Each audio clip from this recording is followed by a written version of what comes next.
আসসালামু আলাইকুম রহমতুল্লাহি ওবারাকাতুহু। আমরা রমাদান মাসে এসেছি এবং প্রত্যেকেই পবিত্র রমাদান মাসের রোজা কিংবা সিয়াম রয়েছি। তো একটা জিনিস আমাদেরকে মনে রাখা উচিত, সিয়াম শব্দের অর্থ হচ্ছে বিরত থাকা। তো সিয়াম মানে শুধুমাত্র খাবার পানাহার থেকে কিংবা স্ত্রী সহবাস থেকে বিরত থাকার নাম সিয়াম নয়। আপনি সিয়াম আছেন, আপনি লুডো খেলছেন, আপনার টাইম পার হচ্ছে না, আপনি ক্রাম খেলছেন, আপনি আপনার টাইম পার করার জন্য আপনি মুভি দেখছেন, এর নাম সিয়াম নয়। প্রত্যেকটি খারাপ অবাঞ্ছনীয় কাজ থেকে বিরত থাকা, আর এই বিরত থাকার নামই হচ্ছে মূলত সিয়াম।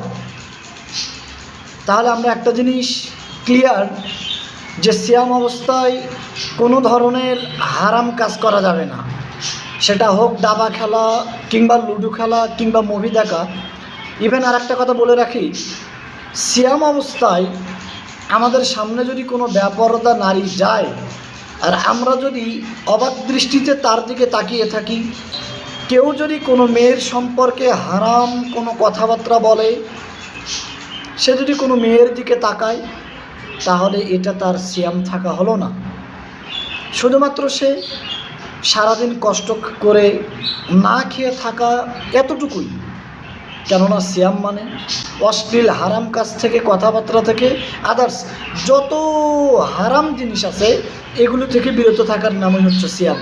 তাই আসি আমরা আমাদের সারাটি দিন না খেয়ে থেকে সিয়ামের যে মর্যাদা, যেন এটা থেকে বিরত না হয়, বরং প্রত্যেকেই সিয়াম থেকে, সমস্ত হারাম কাজ থেকে আমাদের নিজেদেরকে বিরত রেখে পরিপূর্ণ সিয়ামের যে ফজিলত, এই ফজিলত পরিপূর্ণ সওয়াব অর্জন করতে পারি। আল্লাহ রাব্বুল আলামিন আমাদেরকে তৌফিক দান করুক। আসসালামু আলাইকুম ওয়া রাহমাতুল্লাহ।